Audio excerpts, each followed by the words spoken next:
আজকে আমি বানাচ্ছি চটজলদি সুজির ধোসা। এটা খেতে যেমন ভাল লাগে, বানাতেও কিন্তু একদম সময় লাগে না।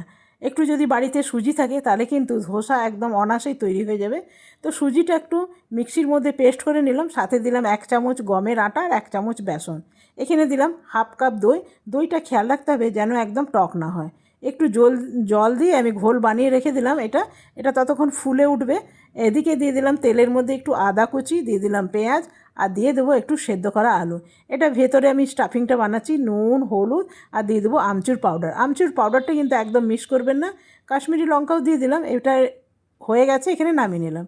সুজিটা ফুলে উঠেছে, এখানে দিয়ে দিলাম একটু বেকিং পাউডার আর দিয়ে দিলাম নুন। তো দেখুন এই ঘোলটা একদম রেডি। তাওয়াটা একটু ঠান্ডা করে নেবো জল দিয়ে। এরপরে ঘোলটা আমি এর মধ্যে দিয়ে দিলাম। একদম দেখুন ধোসা, কি সুন্দর ধোসা হচ্ছে। কে বলবে এটা ঘরের ধোসা? চটজলদি বানিয়ে ফেলুন সুজির ধোসা।